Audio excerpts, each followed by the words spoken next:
We never had, in the time I've been there, any physically violent actions. Churches, usually the tallest structures around, were especially vulnerable. Bell ringers were more vulnerable still. Superstition held that ringing the church bells during a storm would ward off the lightning. We haven't had any students hitting someone else or hurting other people. Franklin also built the world's first lightning detector, which would sound an alarm when it drew a charge from his lightning rod during a storm.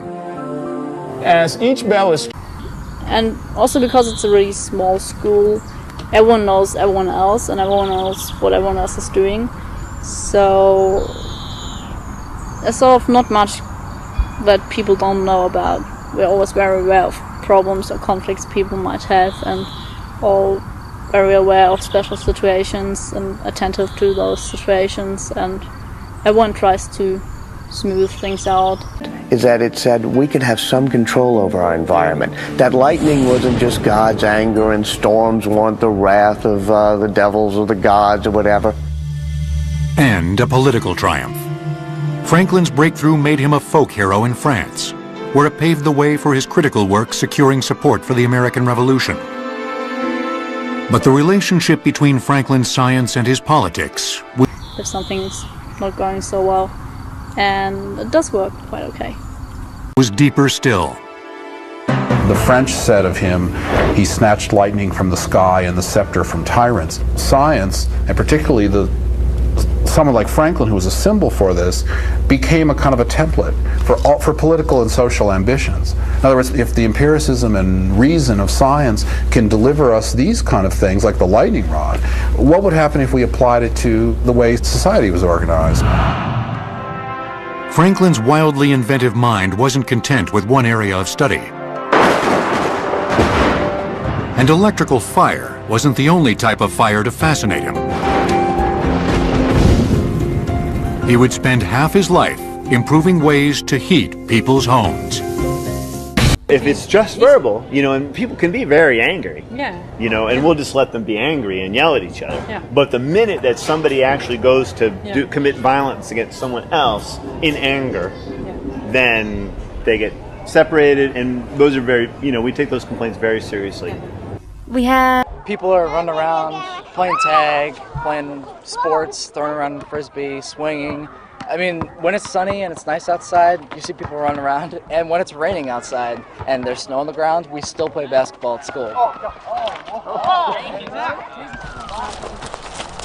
Can someone take a video? Press the center button.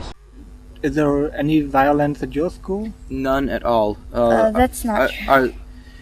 No. Our school, first of all, there's a very big problem of violence in schools in Israel. An immense problem. I think Israel is one of the the most violence in schools in the world. Well, of course, what happened is a number of bell ringers were electrocuted. So by the mid-18th century, you have governments in Europe issuing edicts saying, stop sending the bell ringers up into the tower because there's too many fatalities. Yet many clerics objected to the lightning rod, believing it was presumptuous, if not heretical, to tamper with the ultimate expression of God's wrath. But what Franklin basically said to those people is, God doesn't mind if we put roofs over our head to keep out the rain. I don't think God is going to mind if we erect a lightning rod to protect our families. Maybe second place, I think, or even first. No. And in our school, you don't see the kind of violence you see in other schools in Israel. In Israel, you can see serious, dangerous fights in schools that can injure a child. And it worked. Lightning rods steadily proliferated across America and Europe. When a few early brass rods melted from lightning strikes, Franklin made an improved design with a more substantial conductor and a larger rod that was buried deeper in the ground. That forms, in fact, the basis for virtually every lightning protection code in the world today. In our school, there is violence, but playful violence. Kids just rolling around, beating each other up in a playful way without any intention to harm each other. And there's complete intolerance for actual violence in order to harm other people. If a person comes and, I don't know, punches someone, they could easily just get kicked out of the school for that one act. Franklin refused to patent his lightning rod or his other inventions, saying, "As we enjoy great advantages from the inventions of others, we should be glad of an opportunity to serve others by an invention of ours." I had about 3 boys that were 14 years old the first year that were very violent and aggressive and, you know, cursed at people and hit people. And one of them actually got kicked out. Was, you know, the school meeting told him, "You're expelled." And the other 2 were suspended for months and told that if they wanted to... Based on his original design. Franklin's design for the Pennsylvania fireplace sought to combine the efficiency of the closed stove that was typical of Europe and the Pennsylvania German settlers in the early part of the 18th century with the open hearth that was favored by the English. Franklin had noted that the German-style closed stoves conducted more heat into the room, since they stood out from the wall, and were made of iron, a good conductor.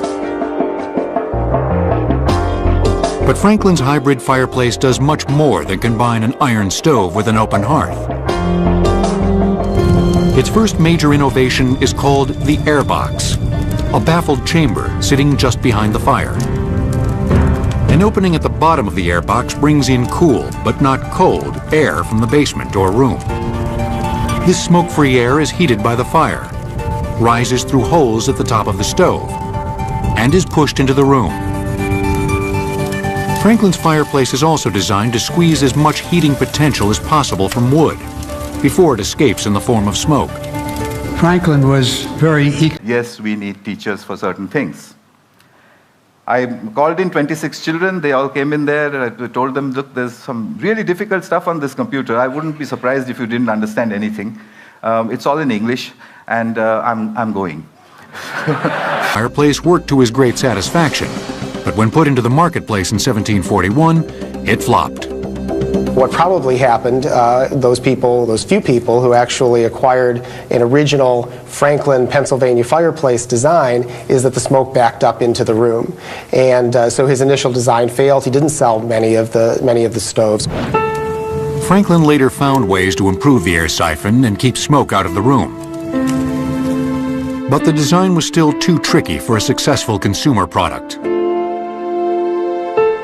He continued to design stoves, including a portable stove with a rotating grate and a smokeless coal-burning stove. Well, in terms of the legacy of the Franklin stove, most of what we know of today or think of today as Franklin stoves are simply iron hearths that are inserted into a traditional fireplace. While the modern Franklin stove is a misnomer, the bold design of the original did influence the evolution of heating technology.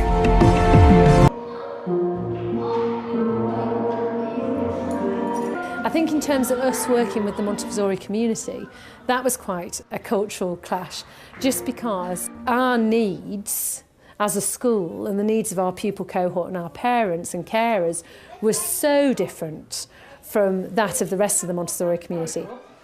And one person actually did say to me from the Montessori community, "Aren't your children small?" And, you know, and I said, well, poverty will do that to you, really. And they think I'm having a bit of a laugh, really, you know, but I'm not. I actually do mean that. Ben Franklin Tech will return on Modern Marvels.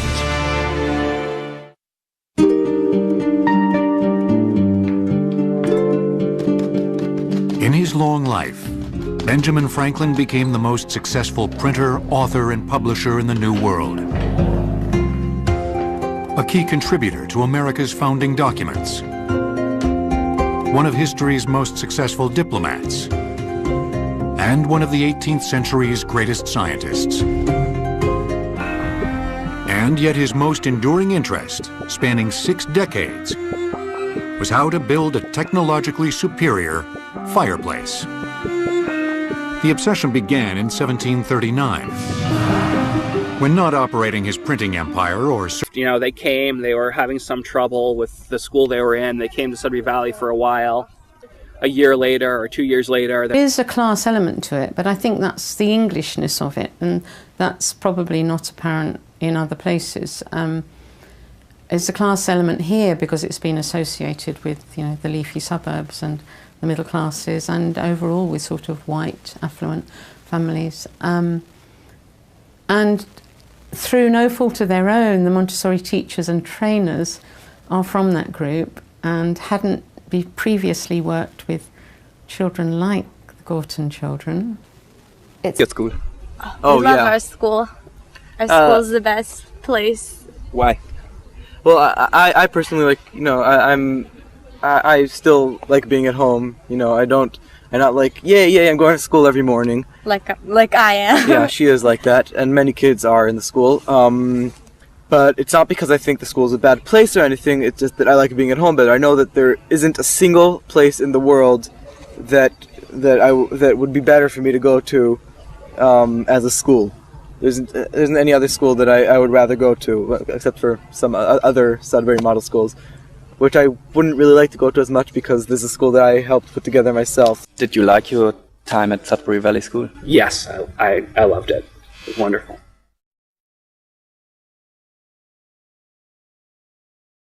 Scores had gone up from 0 to 30%, which is an educational impossibility under the circumstances. But 30% is not a pass. So I found that they had a friend, a local accountant, a young girl, and they played football with her. I asked that girl, would you teach them enough biotechnology to pass? And she said, how would I do that? I don't know the subject. I said, no, use the method of the grandmother. She said, what's that? I said, well, what you've got to do is stand behind them and admire them all the time. Just say to them, that's cool, that's fantastic, what is that? Can you do that again? Can you show me some more? She did that for 2 months. Characters. And the fox had said, They were real kings and queens and princesses in my mind. Every aspect of the curriculum that's introduced in each grade is brought based on a knowledge of how the child's inner life is unfolding at that stage.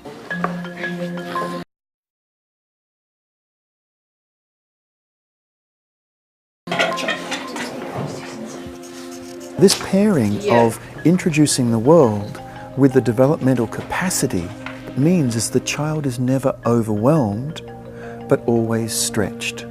And what were they doing then? Alberta, what happens in a Waldorf school is that the approach is artistic. And it is also rigorous. In the Renaissance, you're supposed to be like a universal man. The Waldorf approach is to really wait. To return, they'd have to present their case to the school meeting and convince the meeting to accept them back into the school, but they didn't come back. Whenever we suspend anyone, we have a conference with their parents and them, Until they're ready for it, even hungry for it. And then when you introduce it to them, they take it up with enthusiasm rather than feeling pressured to go there. And then you take some of it off. It's never really a command. It's never do this or do that or this is what you should think, ever. It's these are the possibilities. And we talk, usually we try to make sure that the people that are on the conference are people who are sympathetic to the person. Yeah. They're not just there to, emphasize the punishment. Mostly they're there to say, a lot of times we try to get a kid on the conference that had trouble when they were younger. This is one way to look at it. What do you think? So when you look to draw this, you try to capture the mood, you're working on the anatomy of the head and the angle. We're often asked as teachers about the paintings we'll do, and they'll say, well, they're all the same. The fact, with their own anger, and so they can say, if you have an 8-year-old that hits people, and you're trying to deal with that, having a 15-year-old on the committee that says, oh yeah, when I was 8, I had trouble with my temper and I used to hit people and it was really hard for me to learn to do it, but I did, and these are some of the things I did. And that's always our goal in these conferences. I know there was a time when I threatened to cause serious bodily harm to another student and then tried to do it. I think that was the worst thing I ever did. I got suspended for 3 days for that. Everybody ever did. If there's a case where someone is hurt, when their feelings are hurt, there's a rule against it. You don't hurt other people's feelings. And it works quite well. I've often heard little kids saying, "Stop, you're hurting my feelings, there's a rule against that," or "Stop it, or I'm gonna put in a complaint."